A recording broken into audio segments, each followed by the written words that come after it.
Assalamu alaikum wa rahmatullahi wa barakatuh. Welcome to Ramadan TV. We're having a discussion today with a few sisters in the medical profession in response to a questionnaire that was sent out to the community. So I'll let them introduce themselves and which area they're working in and how the pathway that led them to where they are today. Bismillahirrahmanirrahim. Assalamualaikum warahmatullahi wabarakatuh. My name is Suhana, and first of all, I just would like to say thank you very much for having me, and Sister Elia, thank you very much for interviewing us. It's a really nice feeling to be around sisters of the same profession today. I am currently a general practitioner. I started my journey as an international student in 2006. I came to Australia and studied at Adelaide University. After my degree, I spent my internship at the Lyle McCune Hospital, and then I went on to do my residency at different hospitals in the fields such as medicine, pediatrics and emergency, until my final true calling came to me, which was general practice. Then I had my training in general practice, which was another 3 years, and currently I'm a general practitioner. Yeah. So. Alright, Assalamu alaikum. My name is Bahira. I'm 24 and I'm a registered nurse by profession. So my journey started when I came to Australia. I came to Australia in 2006. I think I was about 9 years old when I came to Australia. So I did my primary school here and did my high school and got into university through the Year 12 pathway. I didn't actually know what I wanted to do when I finished Year 12. So because my mom's a nurse and she was saying, okay, just take nursing and see how it goes. If you don't like it later on, you can change. So I thought, okay, why not? Just do nursing. So that's when I did my 3-year degree at Flinders University in the Bachelor of Nursing. And thereafter, I graduated and I was offered a TPP, which is a graduate practice position at the Queen Elizabeth Hospital. So I did that for 1 year under gastroenterology, and then I was offered a job in cardiothoracics, which is what I specialise in now at Flinders Medical Centre. Throughout my journey, I went into doing clinical trials for a bit, and then I did a nurse consultancy job at the end part of the experience. And also throughout that journey as well, I did my honours for a part-time basis for 2 years, and currently I'm doing my PhD. So yeah, that's me. Assalamu alaikum wa rahmatullahi ta'ala wa barakatuh. Thank you, Sister Ilya, for inviting me to be part of the panel today. My name is Aisha Abu Bakar, and I'm currently working as a senior psychiatry registrar. My journey is slightly different from what the others have said. So I came in as an international student under the Malaysian Australian Tertiary Education Scheme, under the Malaysian government scholarship. So I studied 6 years in Adelaide University, and then I did my internship at the Royal Adelaide Hospital. Following that, I went back to Malaysia to fulfill the requirement of my scholarship, and in 2010 I returned to Adelaide again to pursue my further subspecialty training. After coming into, I did a bit of residency here before choosing to go into psychiatry. So the reason why I chose psychiatry was partly because it is one of the specialty that allows work-life balance. So I've always trained part-time, so you probably will be thinking I've been here for a while, because psychiatry training takes at least 5 years postgraduate full-time training. Thank you for sharing with us as well why you've chosen psychiatry. I think it's definitely a very underrepresented specialty amongst the Muslim health professionals. How about you, Suhana? Why did you choose general practice? Why general practice? I'm really glad to hear that Sister Aisha, inshallah, will soon join as a psychiatrist. As for me, I think I'm going to be biased because obviously it's my profession and I think it's the best profession in the world. General practice because some people might have heard this, you are a specialist of life. You kind of see everything, you see from babies to older patients. And I think the closeness of my profession to life always brings me back. Even I'm going to work, I'm connected to myself as a human being, and I think that's the best feeling ever, and I don't think I'll replace that with anything else. So I'm doing my PhD in critical care health professionals, not specifically in, because I specialize in cardiothoracics, but I'm not doing specifically cardiothoracics, but it does fall under critical care. So mine is about finding a solution for burnout and well-being amongst critical care health professionals. Because as we know as well, with the COVID pandemic that just happened, healthcare workers are very, very tired, they're overworked. So we want to find a solution that, because it's not just the pandemic that has contributed to the burnout amongst healthcare professionals. I guess it's just the workload in general. Even before the pandemic came, everybody was really tired, very stressed, everyone was burnt out.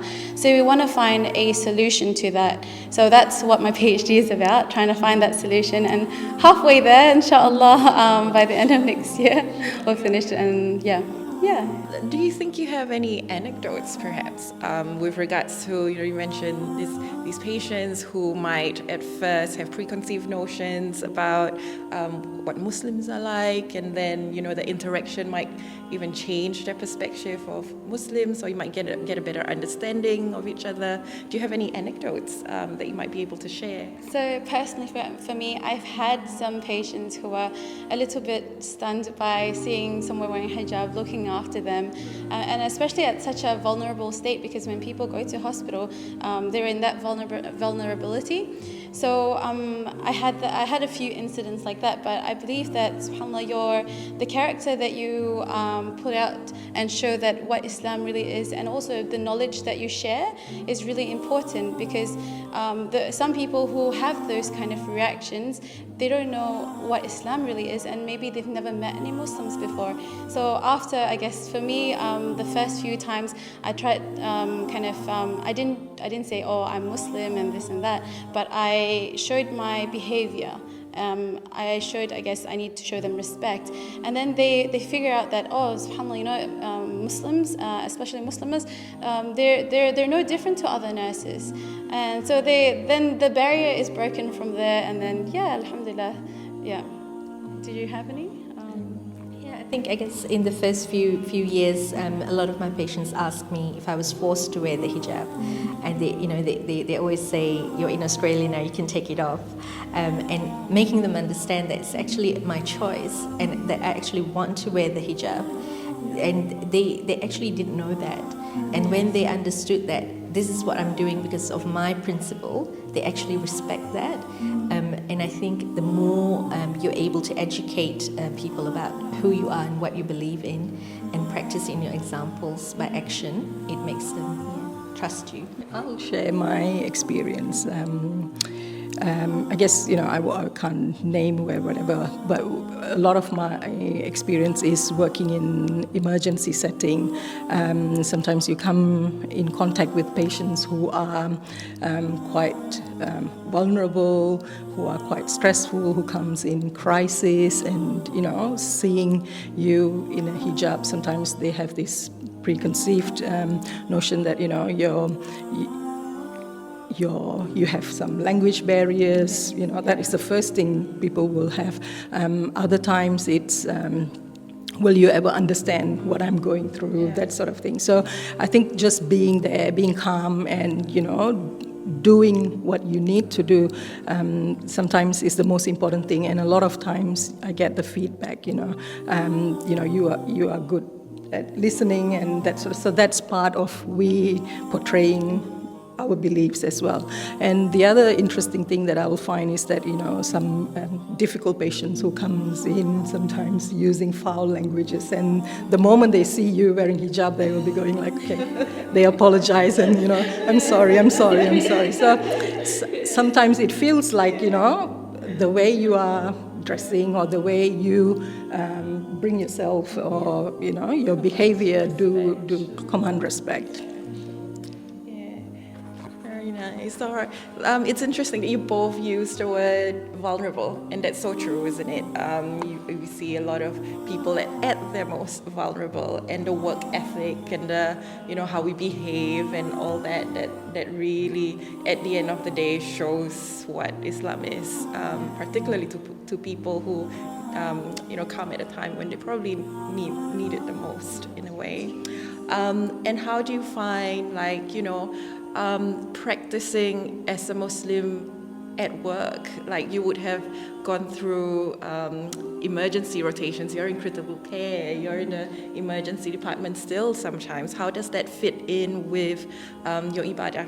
Alhamdulillah, so far every department that I've worked at, they're very understanding, and of course I think the biggest hurdle is the work itself and managing your time, and sometimes you are run off your feet, and you just have to fit in praying, and you need to plan your day.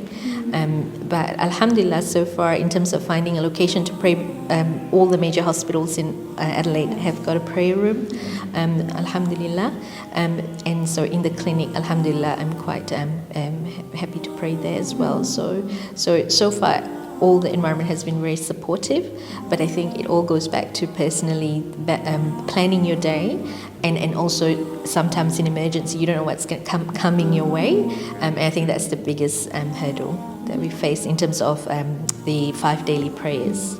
For me, it's quite the same as well. Trying to pray at hospital, I guess, the hospital setting, and I guess everybody who works there, Alhamdulillah, they're very understanding, and I would just have to tell my boss, I need at least 5 minutes just to go and pray, it'll be okay.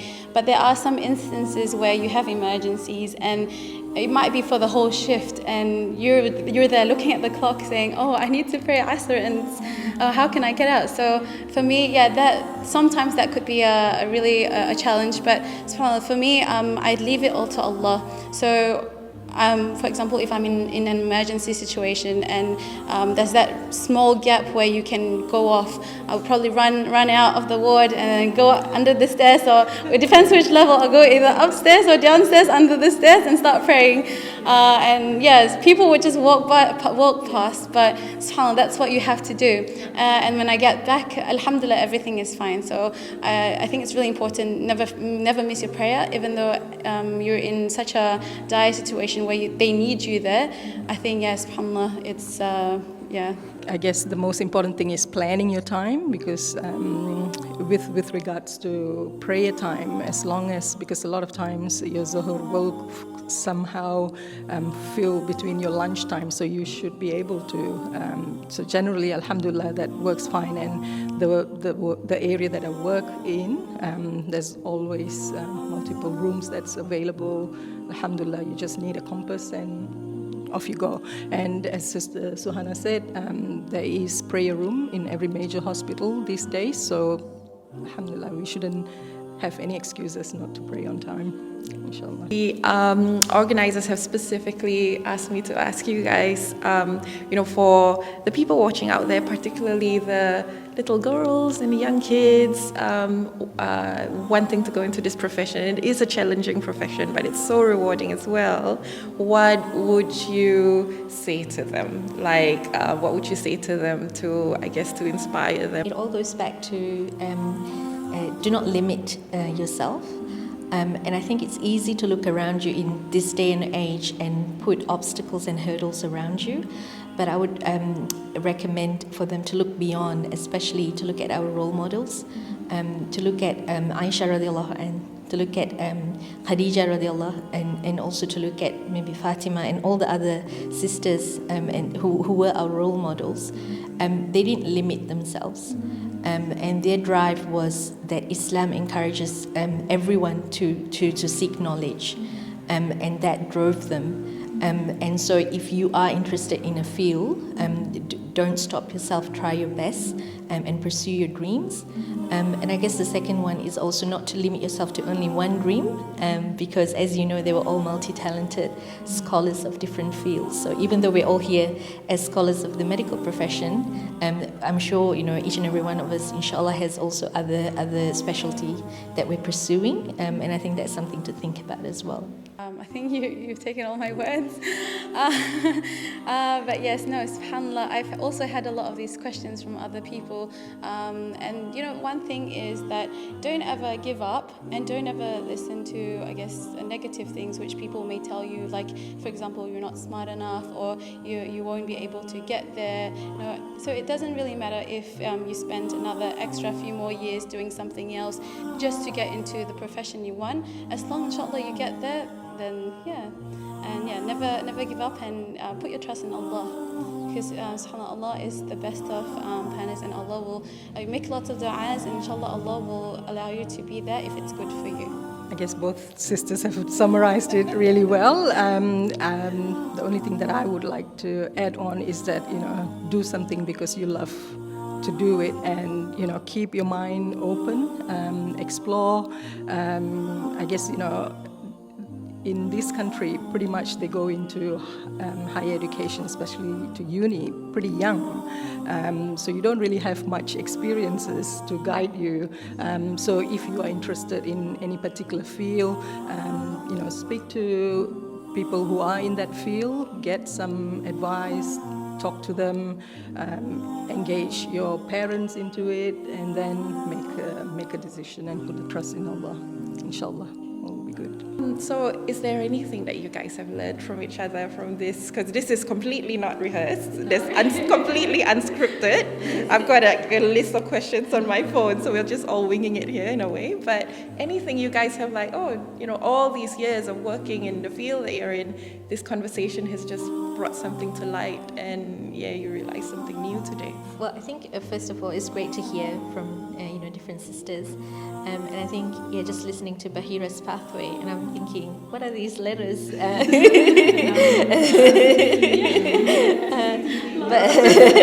But mashallah, it just shows that the pathway to knowledge, there's different things that you need to go through, and nothing is straightforward, and every individual go through a different pathway, and if you've set your mind to your goal, you just have to go through it, and that's what I hear from her journey. I think she's gone through different pathways just because she set her mind in a goal that she wants to achieve, and I think mashallah, that's great. And as for Sister Aisha, I think even though she mentioned in the beginning that she's part-timer, it's taken her a while. Just as a medical colleague, I completely understand that, because there's so much more to life than just your profession, and I think that tells me that we are doing life. We're not just working or looking after a family, but we're actually bringing both of that together. And I think how many years shouldn't matter, and I think I really I learned that gives me a bit of peace of mind to hear. Sorry. What I've learned from these beautiful ladies is that I'm not the only one going through this on my own. Everyone has their own journey, but everyone experiences very similar challenges. And because I've never talked about this out with my friends, because they're not within the medical field, and a lot of the time it's very hard for them to kind of understand from my point of view. But after today's talk, I feel that throughout this whole journey I wasn't alone. And there are people out there that you can talk to if you go through different challenges, because they've got the same experiences, and they might have actually surpass that challenge, and trying to, I guess, get their advice on certain challenges, is really helpful. So thank you for sharing. So as both Sister Suhana and Bahira said, we all have different journeys, but ultimately don't forget what the ultimate goal is. It may take, as short as 3 years or 10 years, but as long as we continue to keep going and remember that, the whole journey is going to be, I guess it's going to teach us something.